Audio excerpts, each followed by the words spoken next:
When I was 5 years old, I was playing alone near the road when suddenly, a bus full of kids stopped next to me. A tall man with a bushy beard came down. He knelt down next to me. "Where are you off to, little missy?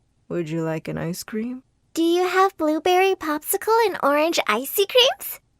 Oh yes, I have those. I have everything. But I don't have money. I'll get it from Mama. It's for free. Just come with me, princess. Free? Why? Are you trying to kidnap me? Suddenly, he tried to grab my hand and pull me towards his truck. I was terrified. Let go! I don't want to go with you! Get away from my girl, you monster! Mama rushed forward and grabbed me while the man turned and ran away. Mama, how did you know I was here? I saw the monster's face through my baby's eyes. My eyes? How? See, mi amor? Mama sees everything you see. She's got the doctor to put a special camera behind your eye so she can always come help her baby.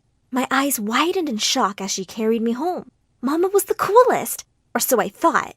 Hi, my name is Isabella, and I'm a Tico. That means I'm from Costa Rica. I was born in one of its smallest villages. When I was 7, I found a book outside the village doctor's house one day. It was full of lovely pictures. I took it to Mama and asked her to help me read it. Mama snatched the book from me and threw it into the fire. Then she said if she ever saw me reading, she'd make me do all the house chores, alone. Fine, I'd just do it where she couldn't see me. The next day, I snuck out to the village doctor and said, If you teach me how to read, I'll make sure no one bullies your kids for being snobby brats. But before he could even say a word, Mama showed up. I told you, I know everything. Whenever you try to disobey me, I will make you regret it. It was obvious she could see whatever I did, all the time. But what if I did it in the dark so she couldn't see? So every night after everyone went to bed, I would light the tiniest candle in the house and teach myself to read some words. By the time I was 15, I was sure I wanted to go to school in the city. But Mama obviously decided it was time for me to get married. You're lucky he agreed to marry you because, darling, you're ugly. But the day before the wedding, the volcano close to our village erupted. Within hours, we had to leave everything behind and run to San Jose to our Uncle Pablo. On our way, someone told us that my groom had run away with another girl, with all the dowry my parents had given him.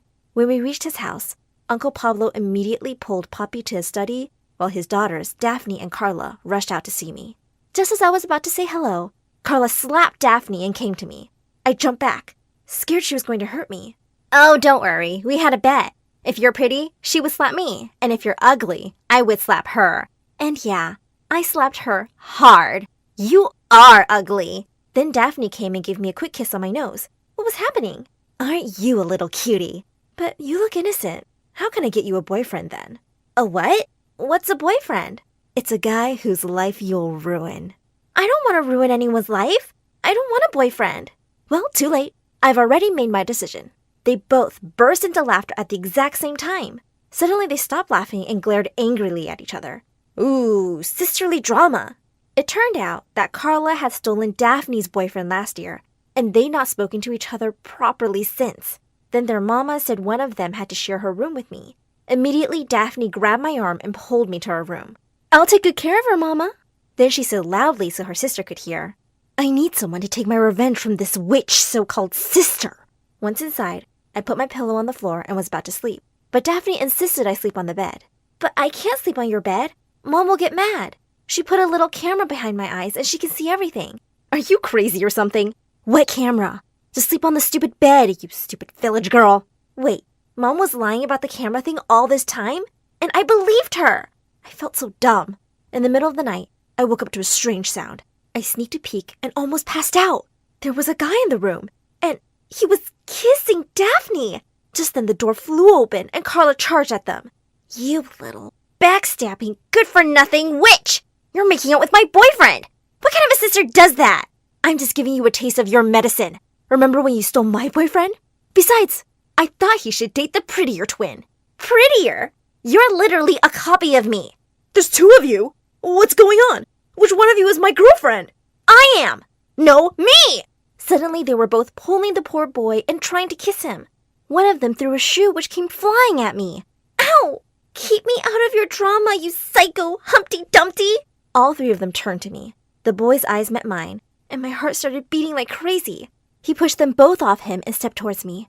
The twins looked from him to me and were immediately one team again. Get out of here! They pushed the boy out of the window and high-fived each other for getting their fight. But the next second, Daphne spat on Carla's face. I hate you. Don't think we're friends just because we both hate this cow. The next morning, I ran downstairs and found Mama crying. She said that since we were poor, we would have to work as their servants. Carla pinched me. You hear that? From now on, you're our maid, Cinderbella. Just then, Poppy spoke up and said that Uncle Pablo had generously decided I would start school with Humpty Dumpty. What? As soon as we got to school, the twins turned on me. Listen here, loser. Don't you dare tell anyone you're related to us. Yeah, and don't forget, you're still our maid. Then each one went with a boy, like a different boy from yesterday. As soon as I sat in class, I noticed everyone was staring at me, especially the boys. One of them instantly asked for my number. When the teacher came, she spotted me as the new kid immediately and asked about my previous school. I gulped, suddenly nervous. I learned to read and to write. She's lying. She's never been to school. She's our maid. No, that's not true. I mean, it's true I am their maid, and I've never been to school, but... Never been to school? I can't believe they put you in 9th grade. You should be in 1st grade. And within the hour, I was sitting amongst itty-bitty 1st graders. As soon as the teacher would turn to the board, someone would pinch me or pull my hair or throw spitballs. If you were in the village, I'd have you all running to your mamas and puppies. A small mousy girl, Mindy, threw a paper ball straight at my face. Yeah, but you're not in the village now, are you, you Dumbo? Oh, how I wish I could fight these rich brats. A few days later, the principal came to our class and found me sleeping. You made a huge mistake by putting me in the 1st grade. Just let me take some tests and you'll see. Finally, she agreed. Then the principal took me to the 9th grade. This girl here is a true genius. She's smarter than all of you without ever going to school. The guy who asked my number winked at me. Beauty with brains? Me likey. Maybe you can help me study privately. I grinned as I caught the look on the twins' faces. They looked like they'd smelt dirty diapers. At lunch, a group of kids gathered around me. One of them said he'd pay me $100 if I tutored him. Another yelled, My family is 10 times richer. I'll pay you $500. Before the end of the week, I was the official school tutor. Obviously, this meant I was one of the most popular kids at school. And best of all, money was rolling in. My parents also got extra jobs at a fancy restaurant, too. One day after school, a woman stopped me and said she'd give me $100 an hour if I helped her kid with math. A little later, I was at her home, waiting to meet her little angel. It turned out to be Mindy, the 1st grade bully. The minute she saw me, she ran out screaming, I'm not studying with this ugly village cow! No amount of money was worth teaching this brat. Just as I was leaving, someone called me. It was the boy from the twins' room. He looked just as shocked to see me. Well, say something. What? Oh, hi. I'm Juan. And you're beautiful. You are the evil twins' shared boyfriend. Ugh, don't even remind me of those psychos. They both still show up here and peek in through my curtains sometimes at night. I'm Bella, their cousin. Bella, I know this might sound a bit much, but ever since I've seen you, I can't stop thinking about you. Would you like to go on a date with me? I would, but I can't deal with the twins' drama right now. I just want to study and save up for college. They'll never know. No one will. Till you want them to. I really wanted to date him, so I said yes. In a minute, he was with me and kissed me intensely. Suddenly, someone started banging on the door. I see him. He's kissing someone. I can't see her face. Open up, Juan. We just want to talk to that witch. Juan helped me escape his house through the backyard while he held them off. I ran home to find the twins were there before me and they looked pissed. Why are you grinning like you've got a hanger stuck on your mouth, moron? Why do you look like you're about to die? She threw a shoe at me while I ran upstairs. The next few months were amazing. Juan and I snuck around whenever we could. All the while, the crazy twins were hot on our tail. Once he came to the house, and just as he leaned in to kiss me, the twins appeared. I ended up pushing him into one of the bushes.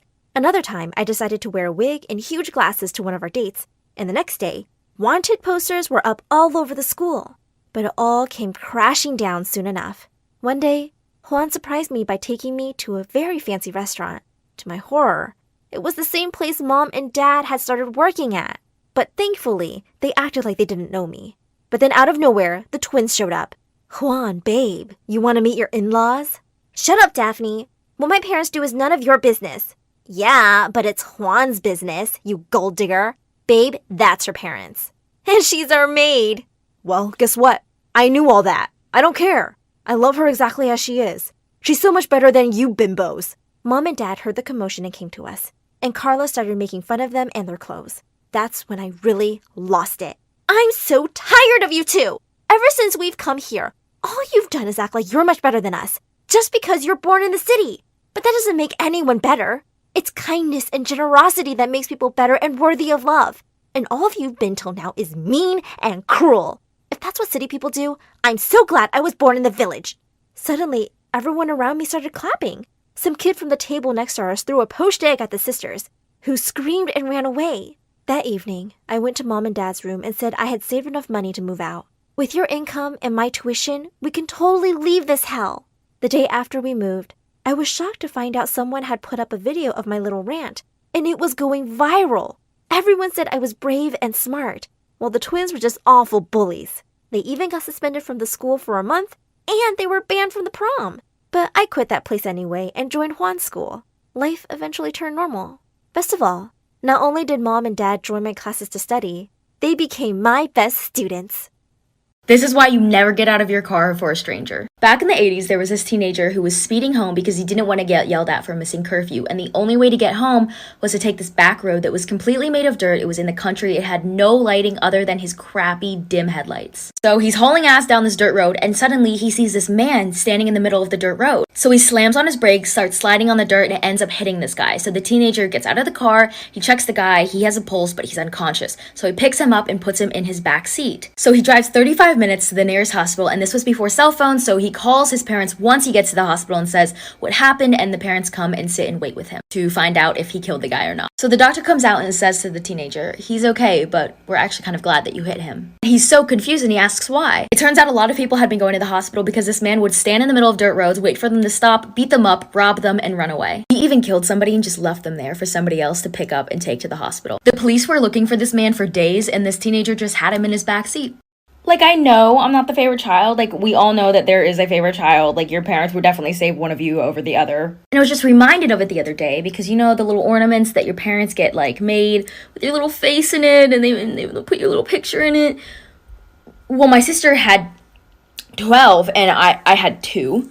But, like, that's just a reminder, you know? And then you ask me, like, how do you know she's the favorite child, you know? And I'm just like, well, when we first moved into our house, you know those little fire escape ladders that you hang out the window just in case like your room catches on fire and you have nowhere else to go? They put one in my sister's room. They did, because they wanted her to, like, you know, get out safely. And they didn't put one in my room. They put a fire escape ladder in my sister's room, and they didn't give me one. And it's cool, you know, I can just jump. I mean, it's only like 30 feet high.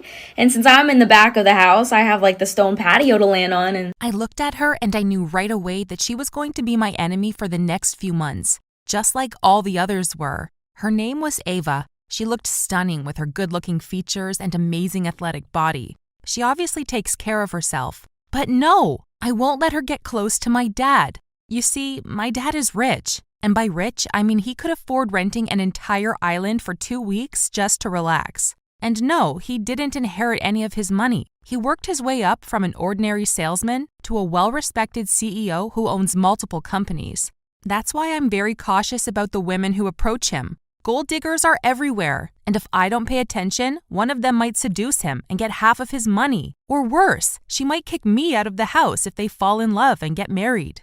Oh, you're asking about Mom? Mom passed away when I was 8 years old. She had cancer, and when the doctors found out about it, it had already spread throughout her body. It was too late for chemotherapy or any other treatment. Both Dad and I were devastated after her death. And here we are. Dad brought Ava with him. He looked happy when he introduced her to me. Hello, Caitlin. Come meet Ava. She works in fashion, and we may have business together. Ava smiled and said, Hi, Caitlin. I heard so much about you. Nice to meet you. I didn't smile back. I just stared at her with utter aversion. So Dad already told you about me? Ha! A whole minute of awkward silence passed while I was picturing her getting chased and bitten by my dog Jojo. This is nice. But then I had a fake smile on my face and said, Oh, really? Nice to meet you too. Ava could feel that I didn't like her, but she didn't comment. Dad saved the situation by saying, I think Caitlin is tired. We'll be in the office.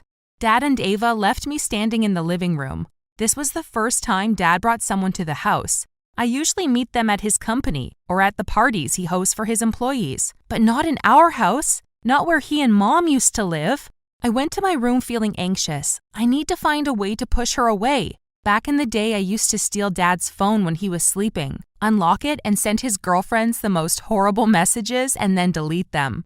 Yeah, I knew his password. It was Mom's birthday, of course.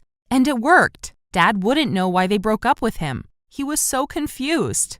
Things went like that for a while until he caught me once. He yelled at me for not respecting his privacy, and since then, he locked both his room and phone. I woke up the next day and went to the kitchen to make some pancakes for Dad and I. To my utter shock, I found Ava drinking coffee there. Did she spend the night here? What the hell? Oh, now it's war. I asked her, "Oh, good morning. Do you want some pancakes?"